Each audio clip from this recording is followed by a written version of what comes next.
Indian പോലീസിൽ, അതായത് പല സ്റ്റേറ്റുകളിലെ ഏറ്റവും താറുമാറായി law and order, crime rate, cyber കേസുകൾ കുമിഞ്ഞുകൂടുകയാണ്. കേരളത്തിൽ പല കേസുകൾ രജിസ്റ്റർ ചെയ്യുന്നില്ല. അതായത് പറയുന്നത് ഒരു senior police officer of the record പറഞ്ഞതാണ്. ചരിത്രത്തിൽ ആദ്യമായിട്ടാണ്, അദ്ദേഹം 10-20 കൊല്ലമായി കേരള പോലീസിൽ വർക്ക് ചെയ്ത്, സീനിയർ ഓഫീസറാണ്.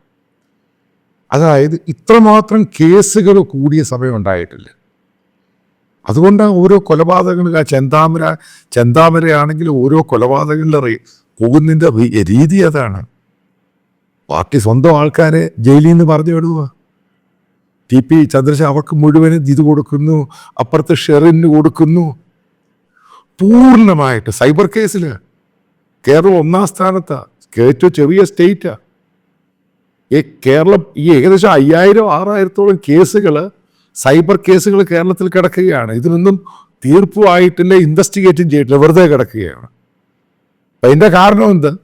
ഒരു കേസ് വന്നു കഴിഞ്ഞാൽ പോലീസ് അത് ഏറ്റെടുത്ത് അന്വേഷിക്കാൻ പറ്റുന്നില്ല. വേറെ ആൾക്കാരെ വിളിച്ചു പറഞ്ഞ് ആ കേസ് തണുപ്പിക്കുന്നു. പിന്നെന്തിനാണ് കോടാനുകൂടി മുടക്കിയിട്ട് സൈബർ പോലീസ് സ്റ്റേഷൻ കേരളത്തിന് അങ്ങോളം ഉണ്ടാക്കിയത്? എന്തിനാണ് സൈബർ ഡ്രോം ഉണ്ടാക്കിയത്? എന്തിനാണ് ഇവിടുത്തെ പോലീസ് ഇൻ്റലിജൻസ് വിഭാഗം?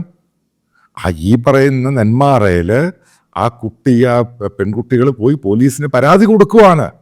ഇയാൾ വന്നു കഴിഞ്ഞാൽ അവരെ കൊല്ലാൻ പോവുകയാണ്. അതുപോലും നോക്കാൻ വേണ്ടി ഇൻ്റലിജൻസോ പോലീസ് സംവിധാനം പൂർണ്ണമായിട്ടും നിഷ്ക്രിയമായി. എടുത്തു നോക്കുക, നാഷണൽ ക്രൈം റെക്കോർഡ് ബ്യൂറോയോട് നിൽക്കട്ടെ. പല കേസുകളും, മോഷണ കേസുകൾ, അടിപിടി ക്രൈം കേസുകൾ, റോഡിലുണ്ടാകുന്ന കേസുകൾ, ഇത് പൂർണ്ണമായിട്ടും രജിസ്റ്റർ ചെയ്യുന്നില്ല. അങ്ങനെയാണ് ഇത് കുറച്ചുകൊണ്ട് വരുന്നത്. അതേസമയം പോലീസ് പൂർണ്ണമായിട്ടും കഴിവില്ലാത്തവരെ കൊണ്ട് നിറഞ്ഞു.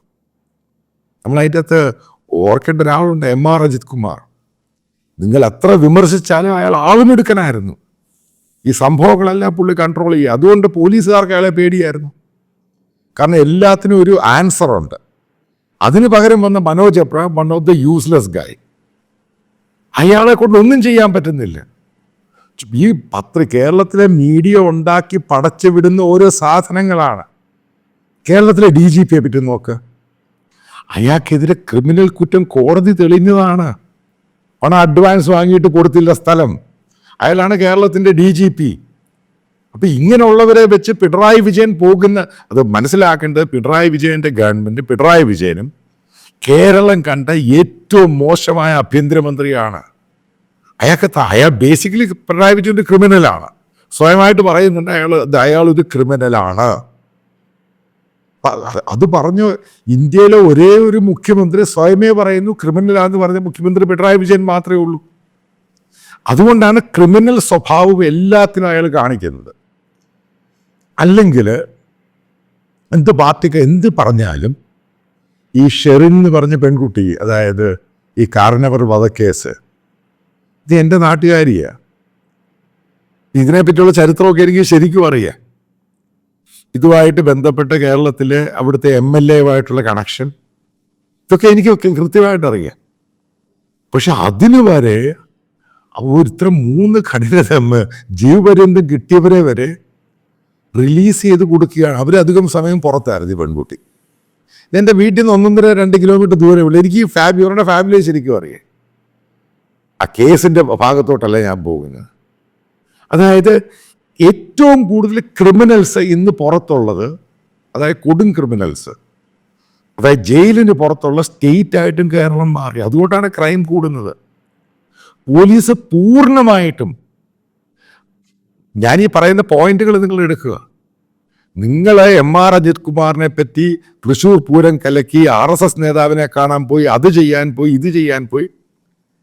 ഇയാളെ പറ്റി അന്വേഷണം നടന്നല്ലോ, വിജിലൻസ് അന്വേഷണം നടന്നു, എല്ലാം നടന്നു. അയാൾക്ക് ക്ലീൻ ചിറ്റ് കൊടുത്ത് അയാളെ DGP ആയിട്ട് പ്രൊമോട്ട് ചെയ്യാൻ പോവുക.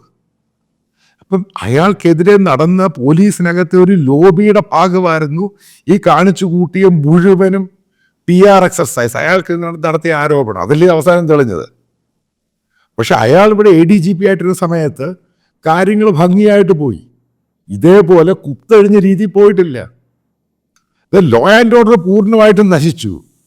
പിന്നെന്തിന് ഇത്രയും കോടികൾ മുടക്കിയിട്ട് ഈ പോലീസിന് പല സൈബർ പോലീസും സംവിധാനം ഇത്രയും പോലീസിനെ അവിടെ എൻഗേജ് ചെയ്യേണ്ട ആവശ്യം എന്തുവാ? പല ആൾക്കാരും കോടതികളിലാണ് പോകുന്നത്. കാരണം ഈ പോലീസിനെ കൊണ്ട് ഒട്ടും കഴിവില്ല. കാരണം മിടുക്കന്മാരായ പോലീസുകാർക്ക് പലർക്കും സ്ഥാനം കൊടുക്കുക അവർക്കിപ്പോൾ താല്പര്യമില്ല. കാരണം വെറുതെ ഒരു പോലീസ് സ്റ്റേഷൻ്റെ SHO ആയിട്ട് ഇരുന്നിട്ട് കാര്യമൊന്നുമില്ല. കാരണം അവർക്ക് സ്ഥിരമായിട്ട് കാരണം പാർട്ടിക്കാരെല്ലായിടത്തും കയറി ഇടപെടുക. അതായത് മുഖ്യമന്ത്രിയാണ് ഇതിൻ്റെ കാരണം. ഒന്നാമത് മുഖ്യമന്ത്രിക്ക് അസുഖമാണ്. പുള്ളിക്ക് ഈ ഫയലൊന്നും വായിച്ച് നോക്കാനുള്ള സമയമൊന്നുമില്ല. ബേസിക് അയാളത് മാറിക്കൊടുക്കേണ്ടത്. ഈ പാർട്ടിക്കാർ തന്നെ ഇയാളെപ്പറ്റി പറയുന്ന കേൾക്കണം എത്ര മോശമായിട്ടാണെന്ന്. അവർ തന്നെ പറയുന്ന കേരളം കണ്ട ഏറ്റവും മോശമായ ആഭ്യന്തരമന്ത്രിയാണ് പിണറായി വിജയൻ. പുള്ളി കൺസേൺ പുള്ളിയുടെ സെക്യൂരിറ്റി ഇങ്ങനെ പോകണം. അയാളുടെ ഒറ്റ അജണ്ടയേ ഉള്ളൂ, അയാളുടെ മരുമകനെ കൊണ്ടുവരണം. വേറെ അജണ്ടയൊന്നുമില്ല. അത് അഴിമതി ഒരു ഭാഗത്ത്, മരുമകനെ കൊണ്ടൊരു ഭാഗത്ത്, മുസ്ലിം പ്രീണൻ ഒരു ഭാഗത്ത്. മനസ്സിലാക്കുക പോലീസ് എന്താ ചെയ്യുന്നത്. ഇനി സോഷ്യൽ മീഡിയയിൽ നോക്കുക, ഏറ്റവും കൂടുതൽ ആൻറ്റി ഇന്ത്യ സംഭവം നടക്കുന്നത് സോഷ്യൽ മീഡിയയിൽ. എത്ര ആക്ഷൻ എടുത്തു, എത്ര പേരെ അറ്റാക്ക് ചെയ്യുന്നു, എന്ത് ആക്ഷൻ എടുക്കുന്നു പോലീസ്? എന്തുവിനെ പോലീസ് ഇത്രയും സൈബർ പോലീസ് എന്നും പറഞ്ഞുകൊണ്ടിരിക്കേണ്ട ആവശ്യം എന്തുവാ? അതായത് മുഖ്യമന്ത്രി ക്രിമിനലാണെങ്കിൽ അതേ സ്വഭാവമുള്ള ആൾക്കാരെ പോലീസിന്റെ തലപ്പത്ത് കൊണ്ടുവരാൻ നോക്കുന്നു. അല്ലെങ്കിൽ അവർ പറഞ്ഞാൽ മാത്രം കേൾക്കുന്ന ആരെ പോലീസിൽ കൊണ്ടുവരുന്നു. ഇതാണ് പോലീസിൽ സംഭവിച്ച ഏറ്റവും വലിയ മോശമായ സംഭവം. നിങ്ങൾ തമിഴ്നാടിനെയും UP ഒന്നും പേടിപ്പിക്കുകയൊന്നും വേണ്ട. UPയുടെ ഒക്കെ ലോ ആൻഡ് ഓർഡർ 100% പെർഫെക്റ്റ് ആയിട്ട് ഇപ്പോൾ പോകുന്നത്.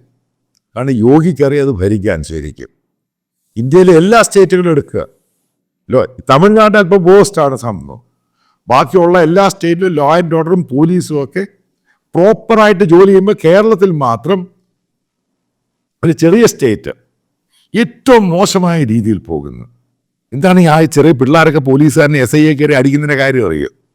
എൻ്റെ റീസൺ അറിയും. പല പോലീസിനെ പേടിയില്ലാതായി. കാരണം പോലീസ് കൈക്കൂലി മേടിക്കുന്ന പണം പിരിക്കുന്ന ഒരു ഗ്രൂപ്പായിട്ട് മാറി, ഒരു മാഫിയ ഗ്രൂപ്പായിട്ട് മാറി. എല്ലായിടത്തും ഗുണ്ടകൾ കയറി വിളയാടുകയാണ്, എല്ലായിടത്തും. അതുകൊണ്ടാണ് പല കേസുകളും എടുക്കാത്ത. ഇഷ്ടംപോലെ കേസുകൾ വരുന്നുണ്ട്, പക്ഷെ എടുക്കുന്നില്ല.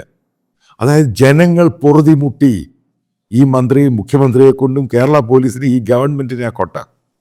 ഇതിന് ഇവിടെയാണ് ചോദ്യം ചെയ്യേണ്ടത്. പക്ഷെ ഒരു കഴിവുമില്ലാത്ത പ്രതിപക്ഷം, ഇതൊരു ഇഷ്യൂ ആക്കാൻ പോലും കഴിവില്ലാത്ത. കാരണം അവർക്ക് വേണ്ടി ഈ പോലീസ് നിന്നുകൊടുക്കുക, അതാണ് കാരണം. അവിടെയാണ് നമ്മൾ ചിന്തിക്കേണ്ടത്. മാറി ചിന്തിക്കണം. എന്താണ് ഫ്യൂച്ചറിൽ ഉണ്ടാകേണ്ടത്, ഏത് രീതിയിലാണ് നമ്മൾ ഫ്യൂച്ചറിലോട്ട് കാണേണ്ടത്.